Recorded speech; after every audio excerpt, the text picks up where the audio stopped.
یزید نے جس تخت کو اور اقتدار کو حاصل کرنے کے لیے آل رسول صلی اللہ علیہ وآلہ وسلم کا خون پانی کی طرح بہایا، مسلمانوں کو مکہ مکرمہ میں اور مدینہ منورہ میں ہراساں کیا، معصوم صحابہ کرام علیہ اجمعین کا خون بہایا، کعبۃ اللہ کی عظمت کو، اس کے تقدس کو پامال کیا، مسجد نبی صلی اللہ علیہ وآلہ وسلم کی بے حرمتی کی، وہ تخت اور اقتدار اس کے پاس چند سال ہی رہا اور وہ چند سال بعد عبرتناک اور نہایت شرمناک موت سے دوچار ہوا۔ یزید کی عبرتناک موت کے بعد اس کا بیٹا معاویہ بن یزید تخت نشین ہوا۔ اس کی خلافت کا دورانیہ بہت ہی مختصر تھا اور بعض مصادر میں تو یہ لکھا ہے کہ اس کی یہ مدت 40 دن کی بتائی گئی ہے۔ تمام تاریخی روایات کے مطابق وہ خلافت کو لینے پر راضی ہی نہیں تھے، چونکہ خلافت سے ان کو سخت نفرت تھی۔ اس بارے میں تاریخی بیانات مختلف ہیں۔ بعض تاریخی روایات میں ان کے باپ دادا یعنی معاویہ ابن ابی سفیان اور یزید بن معاویہ اور دیگر امویوں کے طرز عمل سے ناپسندیدگی اور اہل بیت اطہار کی طرف جھکاؤ کو خلافت سے دستبرداری کی بنیادی وجہ قرار دیا گیا ہے۔ تاریخ یعقوبی کے مطابق یزید بن معاویہ نے ایک خطبہ دیا جس میں اس نے خلافت کو سنبھالنے کو سخت ناپسند کرتے ہوئے اپنے والد اور اپنے دادا پر سخت تنقید کی۔ اس خطبے میں معاویہ بن ابی سفیان کی حضرت علی رضی اللہ تعالیٰ عنہ کے ساتھ جنگ اور اپنے والد یزید بن معاویہ کے نامناسب اقدامات اور خاص طور پر امام علی مقام امام حسین علیہ السلام اور ان کے خاندان کو شہید کرنے کو گناہ کبیرہ قرار دیا۔ مروان بن حکم نے انہیں عمر بن خطاب رضی اللہ تعالیٰ عنہ کی طرح خلیفہ کے انتخاب کے لیے ایک مجلس شورا یعنی کونسل بنانے کی تجویز دی، لیکن اس نے کہا کہ نہ تو یزید عمر بن خطاب جیسا ہے اور نہ ہی یہ وقت اس کوئی کونسل کے ممبران جیسے لوگ اس کے پاس موجود ہیں۔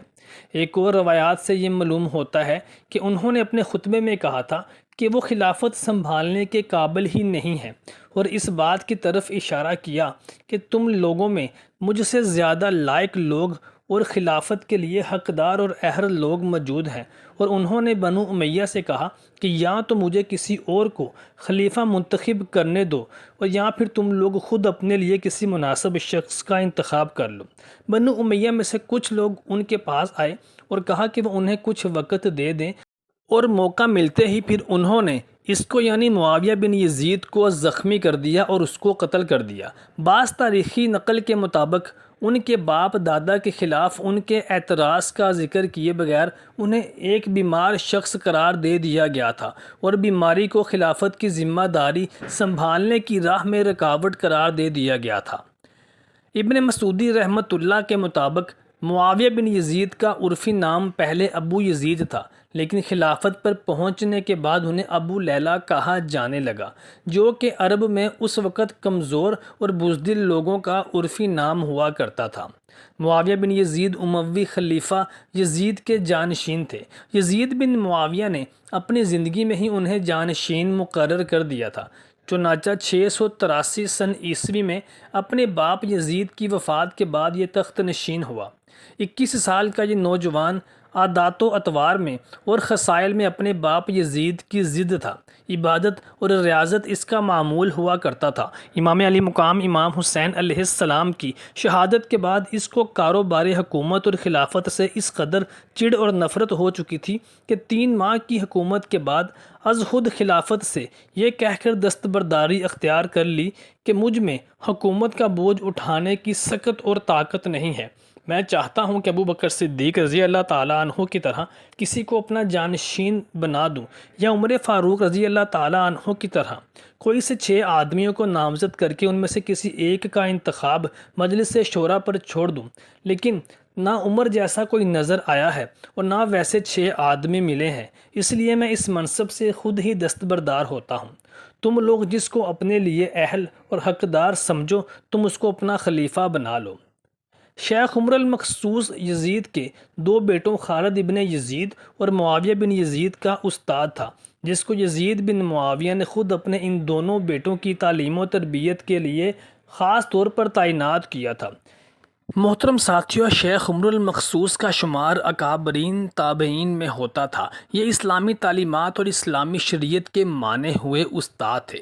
یزید بن معاویہ نے اپنے دونوں بیٹوں کی تعلیم و تربیت میں کوئی کسر اٹھا نہ رکھی تھی، اور اس نے اپنے ان دونوں بیٹوں کو اس وقت کے سب سے بڑے معلم اور استاد شیخ عمر المخصوص کے پاس تعلیم حاصل کرنے کے لیے بھیجا تھا۔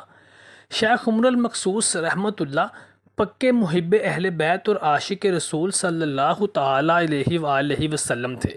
کچھ روایات کے مطابق شیخ عمر المخصوص رحمۃ اللہ نے 70 سے زائد صحابہ کرام علیہ اجمعین سے براہ راست اسلامی تعلیمات اور اسلامی شریعت کا علم حاصل کیا تھا، اور امام طبری رحمۃ اللہ کے مطابق حضرت علی رضی اللہ تعالیٰ عنہ کے شاگردوں میں بھی شیخ عمر المخصوص شامل رہے تھے۔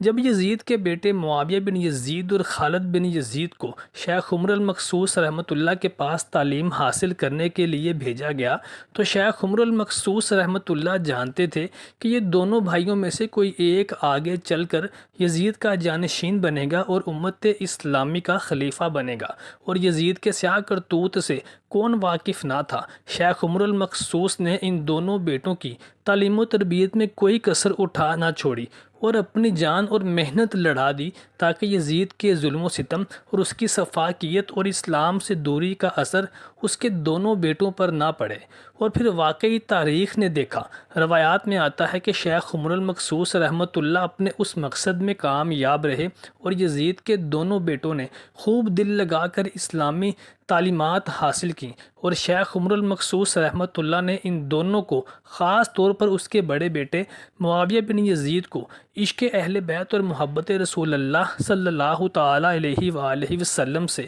مکمل طور پر روشناس کروایا۔ مورخین لکھتے ہیں اور بہت سی روایات میں راوی بیان کرتے ہیں کہ جب یزید کی عبرتناک موت کے بعد اس کے بیٹے معاویہ ابن یزید نے تخت خلافت اور اقتدار کو سنبھالا، لیکن کچھ دن بعد ہی اس نے اپنے تمام اہل خانہ کو اور اپنے وزیروں اور اپنے مشیروں کو اکٹھا کیا، اور اپنے بنو امیہ کے قبیلے کو، تمام اہم لوگوں کو اکٹھا کیا اور خطبہ دینا شروع کیا۔ تو معاویہ بن یزید نے اللہ تبارک و تعالیٰ کی حمد و ثنا اور نبی صلی اللہ علیہ وآلہ وسلم کی ذات اقدس پر درود و سلام کے نذرانے سے اپنے خطبے کا آغاز کیا۔ اس کی گفتگو میں اس کے استاد شیخ عمر المخصوص علیہ السلام کی محنت جھلک رہی تھی۔ اس کی محنت اور مشقت نظر آ رہی تھی کہ اس نے یزید کے بیٹے کو اسلامی تعلیمات سے عشق رسول صلی اللہ علیہ وآلہ وسلم سے کس حد تک روشناس کروایا ہے۔ یزید کا بیٹا کہنے لگا کہ میں اس خلافت کو مزید سنبھال نہیں سکتا، کیونکہ مجھے خلافت اور اقتدار کے اس تخت سے اہل بیت اطہار کے خون کی مہک آتی ہے۔ میرے باپ نے اور میرے دادا نے اہل بیت اطہار کے نفوس قدسیہ کے ساتھ ظلم و ستم کے وہ پہاڑ توڑے ہیں کہ میں اس منصب کو سنبھالنے کا اب کسی طور روادار نہیں ہوں۔ کاش میں ابوبکر صدیق رضی اللہ تعالیٰ عنہ کی طرح کسی عمر فاروق رضی اللہ تعالیٰ عنہ جیسے شخص کو نامزد کر دیتا، یا عمر فاروق رضی اللہ تعالیٰ عنہ کی طرح کوئی سے 6 لوگوں کے نام دے دیتا جو خود ہی اپنے لیے خلیفہ کا فیصلہ کر لیتے، لیکن افسوس کہ نہ تو کوئی ابوبکر جیسا ہے اور نہ کوئی عمر فاروق رضی اللہ تعالیٰ عنہ جیسا ہے، اور نہ ہی ایسے 6 افراد میری نظروں کے سامنے ہیں جو عمر فاروق رضی اللہ تعالیٰ عنہ نے منتخب کیے تھے۔ یہ کہہ کر اس نے خلافت کو چھوڑنے کا اعلان کر دیا۔ اس کی ماں نے اس کو خوب ملامت کیا اور طنز کے ساتھ کہا کہ کاش تو پیدا ہی نہ ہوا ہوتا، یا میں نے تجھے جنم ہی نہ دیا ہوتا۔ تو وہ کہنے لگا کہ میری ماں، میں بھی تو یہی چاہتا ہوں کہ کاش تو مجھے جنم نہ دیتی، کاش میں پیدا ہی نہ ہوا ہوتا اور اہل بیت کے خون کے پیاسے لوگوں کی اولاد میں سے نہ ہوتا۔ روایات میں آتا ہے کہ معاویہ بن یزید کو بعد میں اس کی ماں نے ہی دھوکے کے ساتھ زہر دے کر ہلاک کروا دیا تھا۔ امام طبری اور امام واقدی رحمۃ اللہ روایت کرتے ہیں کہ معاویہ ابن یزید نے اپنی خلافت کے 40 دنوں کے اندر امام سجاد المعروف، امام زین العابدین جن کو بیمار کربلا بھی کہا جاتا ہے، امام حسین علیہ السلام کے صاحبزادے، ان کے ساتھ بار بار رابطہ کرنے کی کوشش کی اور اپنے قاصد بھی بھجوائے اور ان کو خطوط بھی لکھے اور ان سے درخواست کی کہ یہ خلافت آپ کا حق ہے، آپ کے علاوہ اور کوئی اس پوری روئے زمین پر ایسا نہیں جو اس وقت خلافت اور امامت کا اہل ہو اور اس کا حقدار ہو۔ آپ سے بڑھ کر کوئی اس کا مستحق نہیں، آپ آئیے اور اپنے اس منصب عالی کو سنبھالیے۔ لیکن امام سجاد، امام زین العابدین علیہ السلام واقعہ کربلا کے بعد گوشہ نشینی اختیار کر چکے تھے۔ امام زین العابدین علیہ السلام زہد و تقوی کی زندگی گزارنا چاہتے تھے۔ آپ نے سیاست، خلافت اور اقتدار کے معاملات سے مکمل کنارہ کشی اختیار فرما لی ہوئی تھی۔ اس لیے پھر معاویہ بن یزید کی وفات کے بعد خلافت کا تاج مروان بن حکم کے ہاتھ میں آ گیا۔ یزید کے بیٹے کے استاد شیخ عمر المقصوص، جنہوں نے یزید کے بیٹوں کو اس قابل بنایا کہ اس نے اہل بیت اطہار کے خون سے رنگی ہوئی اس خلافت کو اور اس اقتدار کو قبول نہ کیا، اس کو ٹھکرا دیا، اور اس نے زہد و تقوی کو اختیار کیا اور گوشہ نشینی اختیار کی۔ اس کی تعلیم و تربیت کی وجہ سے بنو امیہ کو یہ سبکی اٹھانا پڑی کہ ان کے ہاتھ سے یہ تخت جاتا رہا۔ کہا جاتا ہے کہ شیخ عمر المقصوص کو بعد میں بنو امیہ نے سزا کے طور پر زندان خانے میں ڈلوا دیا تھا، اور اس کے بچوں کو اور اس کی بیوی سمیت اس کو بھی قید میں رکھا، یہاں تک کہ ان سب کی موت واقع ہو گئی۔ اللہ تعالیٰ سے دعا ہے کہ اللہ تبارک و تعالیٰ ہمیں نبی صلی اللہ علیہ وآلہ وسلم کی آل کا احترام کرنے، ان کا ادب بجا لانے کی توفیق عطا فرمائے، اور ہمیں نبی صلی اللہ علیہ وآلہ وسلم کی شفاعت نصیب فرمائے۔